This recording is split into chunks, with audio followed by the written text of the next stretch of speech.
Poverty is not just the absence of money, but the absence of opportunity. And the United States is a country where you have both freedom and abundant opportunities.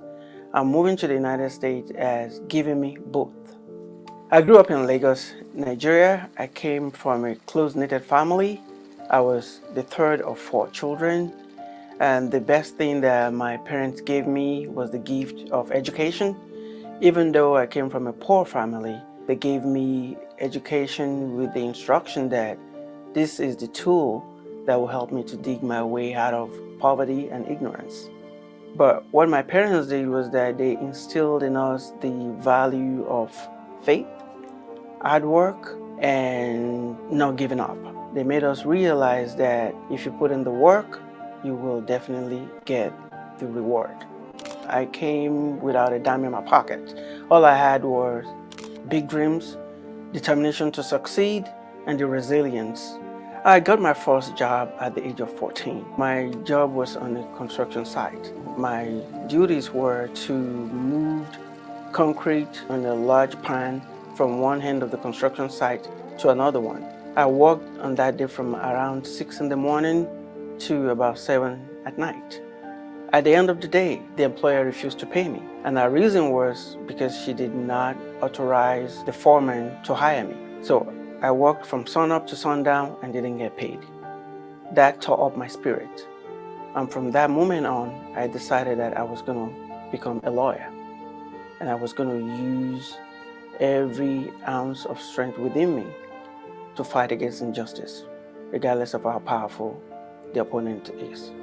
I am a man that worked my way up from nothing. I know what it means to feel like you're being unfairly treated, and I'm the person that can stand up to opponents regardless of how big or how powerful they are.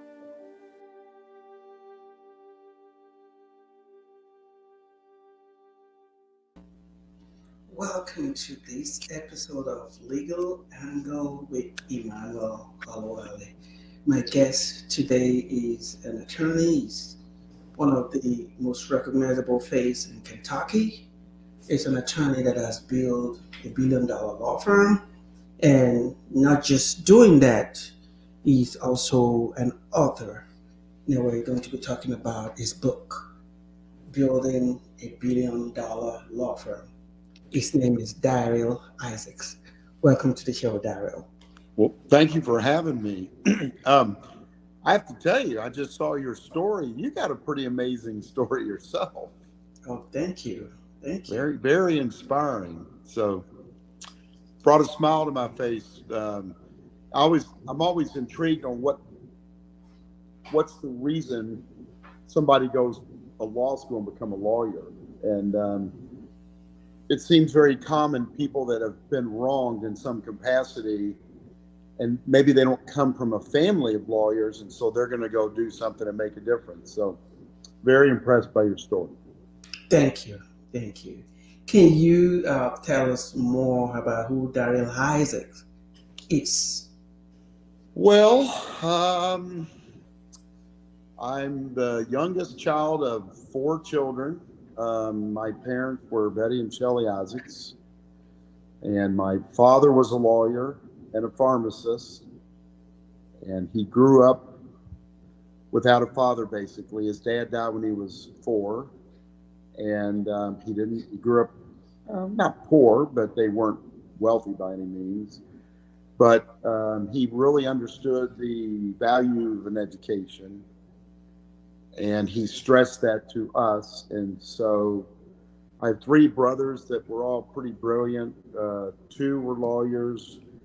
One was an engineer lawyer, one was a CPA lawyer, and another one is a CPA who is now the CFO of my law firm.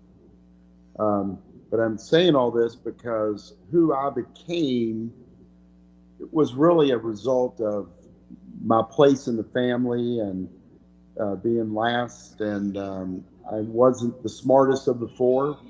They all did very well. I wasn't a great student, but I've always been a hard worker, and I've always had a good personality. But I think my love for mankind and helping people is what has driven me and made me who I am.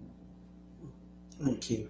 And how did you get the nickname the Hammer? So I initially started advertising years ago, and I was with an agency that we used the heavy hitter. And at some point, I wanted to leave because I didn't, the company and I didn't have the same values. And the owner of the agency said, well, you can't take the heavy hitter with you. And not in an arrogant way, I just said, I don't need that. I just need my name. And so I came out and, you know, I was looking out in the sky one night trying to think of, I always try to find places that I can get serenity and the phone's not ringing. And I saw a shooting star and I thought, wow, how cool would it be if I had something coming out of the sky? And I don't know what made me think a hammer, but I thought, I'm going to do a commercial with a hammer coming out of the sky. It looks like a lightning bolt. And I did a commercial, and that's how the hammer was born. And interesting enough, there were a few other people using the hammer, but they never applied for a trademark, and I did. And at the time, I called myself the Kentucky Hammer. Um, and then there was an attorney, Jim Adler in Texas, who um, tried to get the Texas Hammer, and because they already gave it to me, it was too close and similar.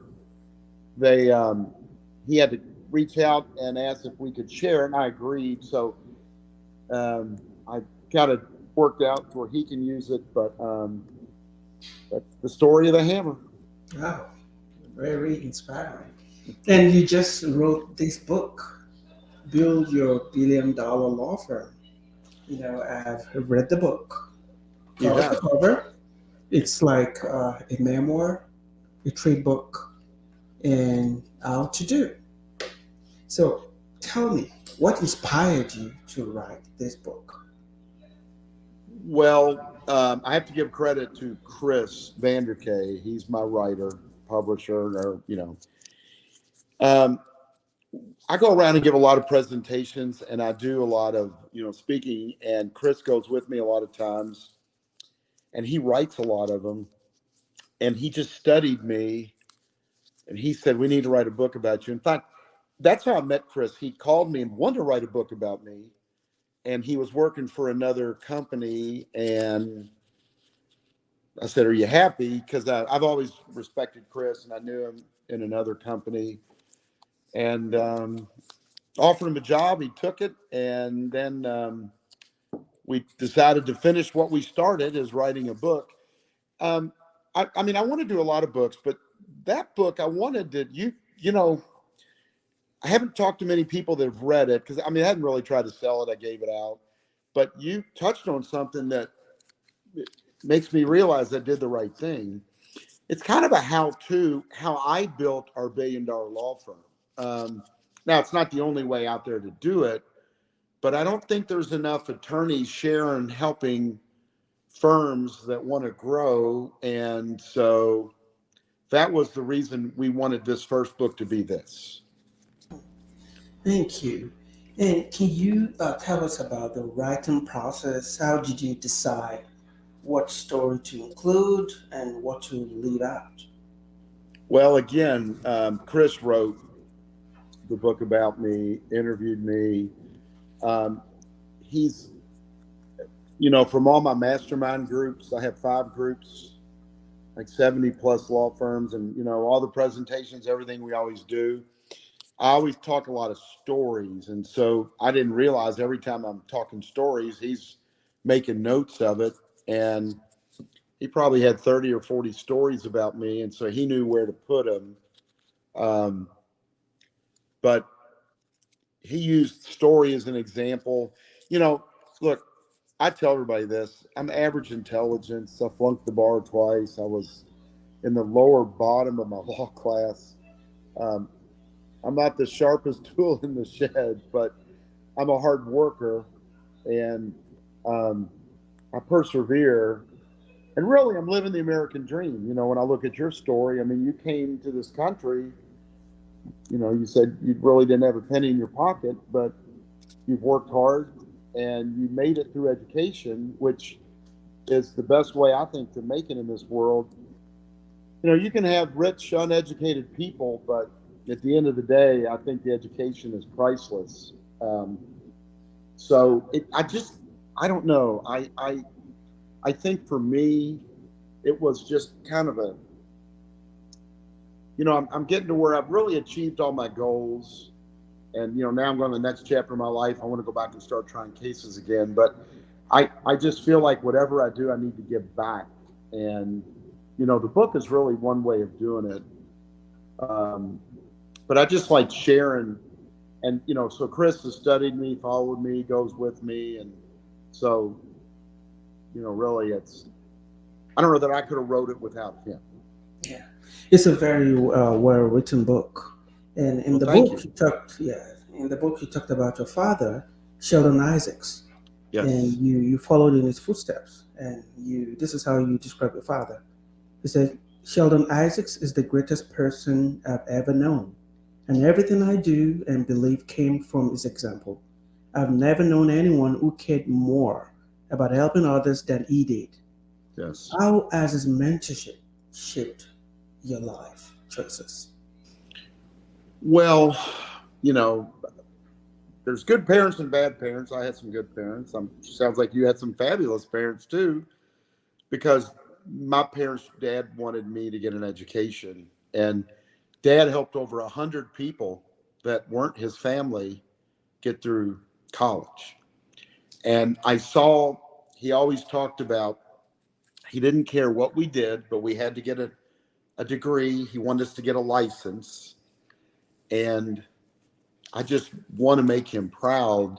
You know, it's interesting. My father went back to law school at the age of 40.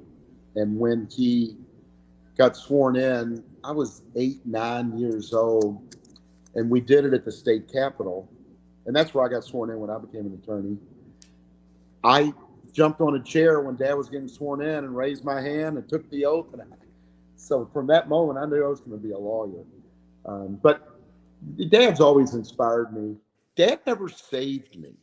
He wasn't a helicopter parent. And the way he would get me to do what he wanted, now looking back, he would always say, you do what you want, it's your life, but if it's me, and then he would give me the saying, like, give you an example.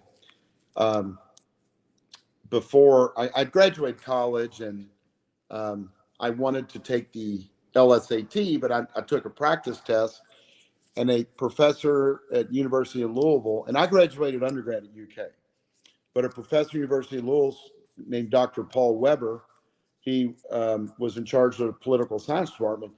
He would give you a test for free, and y'all grade it, and you'd see where you stand. And when I went to law school, the score was 1 to a 46. And you needed a 30 or better to get in a state school in Kentucky. And that's really all I wanted to do. So I took the exam and I did horrendous. I got a 13. And what we did is we took it, he graded it, and then you came back the next day and he went over the answers. Well, I debated on not going back. But I decided I let him go through the exam, and I was embarrassed. I waited till everybody left, and I went up to him and I said, I'd like to ask you a question. And right away he said, are you the person that got the 13? Because he scored everybody, and I guess he made notes of everybody, or maybe the ones that did bad. I said, yes, sir. And I'll never forget these words. He said, son, if you think you're getting in law school, you're barking up a wrong tree. So, as you can imagine, I was a little upset. I thought, well, okay, that's your opinion. I'm not going to waste your time. And I left, went back. I wasn't living at home, but I went back to my dad's. And, you know, I wasn't happy and I was bitching. And my father said, you do what you want, it's your life, but I would never let another person determine my future. So he was right. And I went and I started studying I did better. Then I went from a 13 to a 21. And then I decided I knew I wasn't getting in the 1 year. So I spent the next year doing problem after problem after problem. And then I went to, they had something called Kaplan Educational Services. And you could do practice tests. And I went to the owner and said, I'll work for free, but I need to come study here. So they gave me the keys, and I closed the place up every night. I studied. So then I got a 23, and then the next 8 months I improved. And I finally got a 29, and I applied to 5 law schools. UK said no 2 years in a row. See, the first year I did apply, I didn't get in anywhere. So second year, U of L, where I wanted to go, offered me what's called admission by performance, and where you take 2 classes, you get a 75 better in both, and they only had 13 slots, and they offered 53 of us. And the first night I went to both of them, and one teacher wrote on there like 150 pages, and I raised my hand and said, "Is that for the whole summer?" And someone blurted out, "Well, there's one spot we don't have to worry about," which pissed me off. And the teacher said, "Nope, that's what you got to read for tomorrow." So I worked hard. I was one of the 13, but I guess bottom line, everything I do, I think of my father in the background, even though he's gone now. Would he be proud? We have a 30-year anniversary coming up this November of when I started. Well, really, it's January when I started the firm. And because my dad was semi-retired when I started it. And we've done $2 billion, and I think he'd be proud. Thank you. What was law school like for you, especially coming from a family where you were at that point the potential second generation attorney? What was it like? Well, it was hard because I wasn't a great student. You know, a lot of lawyers, and I'm not implying you have it, but a lot of lawyers that I know are OCD, ADD, you know, many have substance abuse, substance problems, alcohol, drugs. It's a hard life. So law school was a struggle for me, and I didn't make it easier because I wanted to do trial work. And after my first year, I was kind of mad I couldn't work during the first year. But after my first year, I went and found an attorney that did a lot of trials and offered to work for free. And then for the next 2 years, I worked 30 plus hours a week and went to law school. In fact, I started going at night, but I sat through 22 jury trials, and I worked on about 300 car wreck cases, before I ever got out of law school. So I wasn't the best student, but I think if I didn't work, I don't think I'd have done any better. I'm a guy that if you read it once, I have to read it 10 times, but I'll read it 10 times. But law school was hard for me. Now, personally, everybody loved me. I got along. I wasn't a threat to anybody. I wasn't, usually the top 10%, they're all real competitive. But it wasn't the funnest experience for me in my life. Yeah, you wrote in the book that when you decided to become a personal injury attorney, you had this ambition of making sure you recover at least $1 billion for your client. How did you come about that specific goal? What inspired it? Well, I think early on, I was very blessed. Within the first 6 months of my practice, I went to a seminar in Washington, D.C., and I'll never forget. But the gentleman said, make 3 stacks, cases you'll make money, cases you might make money, and the ones you're working for free, which usually are family and friends. So I didn't do those anymore. But he said, you got to set goals. And I've always been, from day one, I set goals. And so what are my goals? And I don't know. I just think you set a really far reach goal and you work toward it. If you hit it, great. If you don't, it's still not, doesn't mean you're not successful. So like I'd said, hey, I want to do $1 billion, in 30 years. Well, I hit 2 billion. So, um, and it's not about the money. It's just, I think for me, it's a measuring stick of how many people we're helping. And you always, so I studied at the Jerry Spence trial thing. And one of the things they talked about is ideal justice. And ideal justice is, if you represent someone that lost their leg, you can put their leg back on. Well, that's not reality.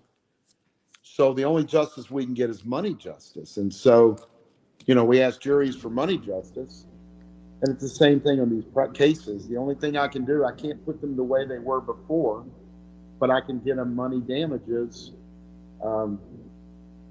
It's just what we do. You set a goal and you reach the goal. Yes. Can you tell us about the basketball camp you went to as a kid and what you learned from that experience? Well, that's a great question. Man, you've done your homework. I don't know that I've ever been interviewed by somebody so, I was always kind of a heavy kid. My brothers, I have 3 older brothers, but the second and third brother that were twins were really good basketball players. So they played basketball. I wasn't that good. I was better in football and baseball. But my parents thought, hey, you need to go to this basketball camp. So I went to the basketball camp. And I don't know how many kids there were, 50, 100. It seemed like 1 billion. Everyone got picked for a team but me. And you can imagine being a young kid. It was kind of devastating. And, I was crying a little bit. And one of the counselors came over and said, what's wrong? I said, I didn't get picked. To this day, I still wonder why he didn't just put me on a team. But I don't know, maybe he saved me. He didn't save me. He picked me up. He said, I'll show you something that no one else can do. And literally, I started spinning a basketball. Now, not the first attempt, not the 50th attempt, not the 100th attempt. I probably did it 500 times before I got it right. And then by day 2, then he said, well, you want us to put you on a team? And I said, you know what? I'd rather just spin basketballs. And I literally, all 5 days, I spun basketballs for 40 hours and I got really good. But what did I learn from that? You know what I learned? In life, you may not get what you want, but you get what you need, because he taught me persistence. Because no one's great at something. No one's born and they're a lawyer all of a sudden. Or, Stephon Curry just didn't shoot the 3-point as good as he did until he probably shot 100,000. So repetition, but it taught me persistence, repetition. And at the end of the day, work hard. And if things don't go your way, it doesn't mean you still can't be successful.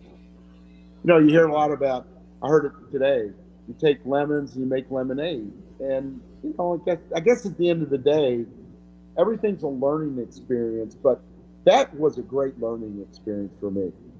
And you ended up even performing at the big games. And even the rest of the kids that got picked did not get to make it that far. Yeah, you're right.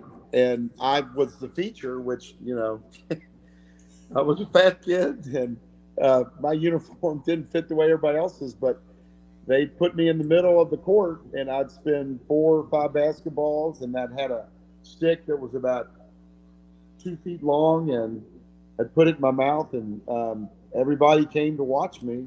So, yeah, I didn't know at the time when I was spinning that that's what would happen, but somebody heard I could spin all these basketballs and reached out and asked if I'd come try out, and I was the first guy picked for that. So go figure.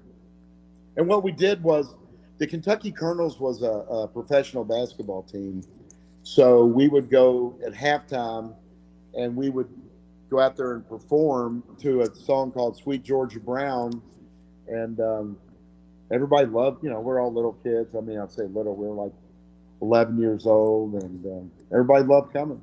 So. And that experience taught you about branding, and you realize that your uniqueness is actually your superpower. Right. And Well, then, think about this. Everybody is unique. There's no other human alive that is like you or me. Even twins, they may share the same DNA, but there's something unique about all of us. So I think the key to life is we got to find out what is our superpower, what is unique, and whatever our gift is, I believe we need to share it with the world. exactly. And as a kid, you work selling donuts door to door. You also worked at Burger Queen when you were when you were a teenager. How does this sales job inspire you or help you in your career as a lawyer? Well, um, I believe a lawyer, we help people, and I believe we have to give good customer service. And I believe we all sell ourselves. You want to get married, you got to sell yourself to get a spouse. You want to get in law school, you got to sell yourself to them why they need to let you in. I mean, so selling donuts when I was 6 was great because it taught me, supply, demand, the way I did it. I made money, taught me to work hard. And then the reward was I could buy what I wanted. My dad said, it's your money, you can buy what you want. So I'd buy stereos, I'd buy records, a record player. But when I went to flip burgers, I was really blessed because they made us listen to Earl Nightingale tapes. Now, Earl Nightingale is on YouTube. You can go do it for free. I tell everybody I do it all the time. I do it like twice a week. But when I'm 13 in 1977, I'm listening to this and it's about customer service. It was amazing. I didn't know who this guy was, but um, it taught me customer service, which is carried on to everything I've done. And even now, I want to give good customer service. You've always not hidden the fact that you failed the bar twice. You wrote about it as well, and it's part of your journey. But what I want to ask you is this: what was it like the first time you realized that you failed the bar? I thought my life was over. And to make matters worse, I failed it by one multi state question. So when I took it the first time, we had essays for a day, and then we had 200 multi state questions. And the first time I took it, they averaged your score, and you needed a 75 to pass. Well, I got like a 95 on my essay, and I got 101 out of 200, and I had a 74.3 or something. One more question would have put me at like 74.7 or 8, which they would have round up, and they didn't pass me. So it was devastating. So then I studied and took it again, but halfway between getting ready to take it again, they sent me a letter and said, we're changing it. So instead of averaging it, you got to get a 75 on both. And if you get a 75 on one and not on the other, you only have to take the other. Well, I knew I wasn't going to like this because I was so close. I just needed one question. So I took it again. I got a 95 on the essay because if you fail, they'll show you your scores back then. Well, guess what? I improved from 101 to 131. But guess what you need for a 75? You need 132. So I flunked the bar twice by one multi-state question each time. So it was devastating. I cried for about a week. It was pissed off. And then my dad said, when I'm done feeling sorry for myself, if it was him, he'd go do 5,000 problems. So I only had to take the multi-state the third time. And I scored like a 183 out of 200. But I'm glad I did fail. And even though at the time I didn't see it, it's made me the person I am today. And if I had passed, I wouldn't be where I was because I had a practice set up to go to. And it was a totally different type of practice than what I got. So it did work out. Thank you. Can you tell us about the accident that you had in 2015? Yeah, I mean, my father had surgery earlier in the day, and three of the four brothers were there, and we took shifts because when he came out, we were going to stay with him in the hospital. So I was going to take the late shift, and I went home, and it was Martin Luther King Day, and I hadn't ridden a bike in about 2 months because in Kentucky it's cold, but that day it was like 65. I thought I can ride a bike in that weather, and so I um, rode a bike and was near being home and was making a left-hand turn, and I had the light, and a kid going about 50 miles an hour hit me from behind, never saw me, and changed my life. Hmm. At that moment when that kid struck you from the back, I think he claimed that he couldn't see you because of the sun. That Well, moment that's that his version, but that's not. He was speeding, but at the end of the day, we didn't want to go after the kid. We wanted to go after the insurance company. I mean, he made a mistake. Um, but yeah, I don't know if it was the sun as much. He just was going very fast and he couldn't stop in time. But you know, and the funny thing is, I've never talked to him since. I forgave him because I had to move on with my life. But it became a positive, even though I mean I almost died. I've had 12 surgeries and I still have a brain damage from it, brain injury. It was an eye opener that's when I started dedicating my life and helping other attorneys do. I mean, everybody's got a special gift. I think mine is I've gotten pretty good at branding and marketing and selling. So I share that with attorneys. And, I had this little pact with God. If He let me walk again, I didn't walk for 8 days. If He let me walk again, I'd help as many attorneys as I could. And I'm proud to say I've helped over 1,000 attorneys since my accident. Thank you. I'm glad you turned that pain into purpose. But that moment when you got struck and you found yourself on the floor, EMT, EMS, all of them around you, do you remember if can you take yourself back to that moment? If you were Mm-hmm. conscious, did Yeah. you think you were gonna make it out alive? What was going on in your mind? So when I as the gentleman, he screamed when he realized he was going to hit me. He screamed the words, "Oh shit!" Never forget that. And because I turned around a little bit, and then when I was hit, I went on his bumper, and I blacked out and broke his windshield. And then he slammed on the brakes, and then I got thrown in the air. I don't know how far. I've been told 10, 20 feet. But I woke up in the middle of the road and I was bleeding, and I thought my jaw was broke. My neck hurt, and I had a C1, and a C2 is a hangman's fracture, and my head came out of a line. It was kind of gross, but that allowed my spinal cord to move out of the way. But I didn't think I was going to die. I lost a lot of blood, and everybody, stopped their cars and was coming to help me. But even in the ambulance, I heard them call it in, and they said it's pretty bad. I may bleed out, and I'm not gonna die. I'm not gonna die. And I just had a really good attitude.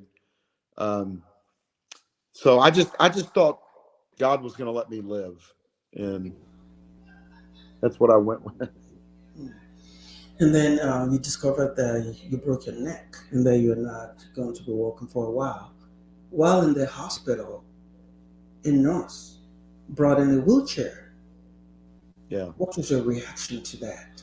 Well, I screamed obscenity at her, told her to get that effing wheelchair out. I'm never getting in that because if I got in that, I wouldn't walk. And I needed hope. My dad was a medic in the Korean War, and he was telling me one day the number one person they shoot after in wars is the chaplain, which I was shocked. And he said the reason they do that is you take away their hope. So I've always need hope in my life. I need grace and hope. And that I'm so glad I did that. I made it because I wouldn't let them bring a wheelchair in. Because the doctors believe that you probably will never walk. Well, so when you have a C1, when you break your neck C1, it could determine whether or not you're going to be paralyzed, quadriplegic, paraplegic. And the C2, a hangman's fracture is when they hang someone, that's what they call it, the hangman's fracture. They snap their C2. So I wasn't walking at this point. And I can tell you the story why I knew I'd walk one day. They probably had about 30 doctors that came during the week and move his toes. No one could believe that even though I wasn't walking, I still could move my extremities. And because I was in and out of it. But there was this movie called The Secret.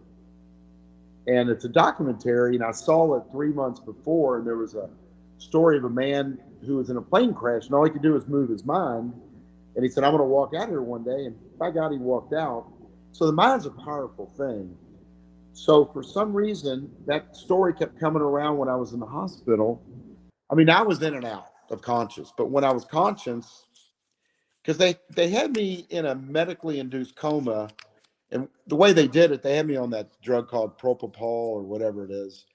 But when they would pull me off enough and I, was mentally alert, they were explaining to me, I'm not walking, I probably never will, yada, yada. And I just kept saying, I'm going to walk, and just never gave up.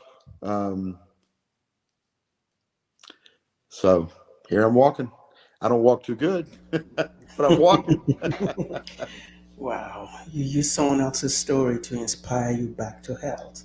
And Yeah. how was that experience suffering that personal injury, even though you're already a personal injury attorney? How did that improve or inspire you to become a better personal injury attorney? Well, I went through hell in the beginning for the first month because everything they were doing to me. But what a lot of people don't know is when they put my head back on and they went in my front and they put the hardware, and then when I finally started walking, I was good. And they kept taking me down to therapy, and I had a Miami VJ neck brace, and the lady kept taking my brace off and trying to smash my head down, and I don't know why she did it. One day I wake up and my head is on the side of my shoulder. The screws came out, and they basically did the test and said, I don't know how to tell you this. We got to go in, and we didn't use long enough screws. And they basically, it kind of sucked, but I couldn't move for 3 days, and they went in. And the second time, they didn't tell me. They woke me up intubated. Now, everybody that has surgery gets intubated, but before you wake up, they unintubate you so you can breathe. And they need to make sure you're breathing on your own. Well, when a person has into a broken neck, they can't intubate you the same way because they can't snap your head back. So they needed to make sure I was breathing before they pulled out the tube. And I guess the only way they do it if I was awake. So all of a sudden I'm trying to breathe through a straw, and I was freaking out, and they had to calm me down. But they finally said, if we don't do this and you're not breathing, we won't get the tube back and you'll die. So I calmed down. They were convinced I could breathe. Then they didn't tell me, how they have to suction out all the blood and fluid. Well, it's like waterboarding because I'm drowning in my own blood, and it was awful. And so that lasted what seemed like years, but 3-4 seconds. Once they suctioned it out, I was able to breathe. And I got up, walked out of the room, and never walked back. I thought they were trying to kill me. But the reason it made me a better lawyer is Now I understand all the bad stuff that these people go through and the pain. I'm still chronic, and I just know, um, at the end of the day, now I can empathize what my clients truly are going through. Because if you've ever had an injury and then you got a client that has a neck surgery, I don't know what they're going through. But I can honestly say, now that I broke my neck, or I've had shoulder surgery, I've had disc surgery, I pretty much know most of the stuff they're going through. Maybe not all, but it just made me have more empathy and more of understanding, and it allowed me to explain better to adjusters, lawyers, people. Just it, and I came up with a slogan that we still use today. I've got a bunch of them, but I know what you're going through, because I truly do. Very few attorneys in this world that broke their C1, C2, and lived to tell about it. So I can honestly say, that's helped us get a lot of big cases when they talk to me. Thank you. You wrote about social proof. Can you tell us what you mean by the power of social proof? Well, I just think at the end of the day, um, we all need to be more social. And, it goes to marketing and branding. And how you get that a lot of times is through the social proof, social media, it all ties in. But the world's changed. And, now we got AI. Everything's just making it different. Um, it's just a different time than when I grew up. So I just think social media is where it's at. You have to be social. I just don't think people give it enough attention that it really deserves. Thank you. You talked about a woman that lost her husband and Yeah, how so they tragic. start to recover. Can you share that story with us? Well, um, yeah, just it's a tragic story. It's just the American dream. Um, he's a school teacher, coach, administrator, volunteered at the church, coached little league teams, and his wife worked, and they would meet for lunch almost daily. And he, was coming down the road in the highway, and a truck went across lanes. Truck guy had ended up having sleep apnea. He lied on his application, came across the lanes, and this gentleman saw his life flash in front of it. It had to be, because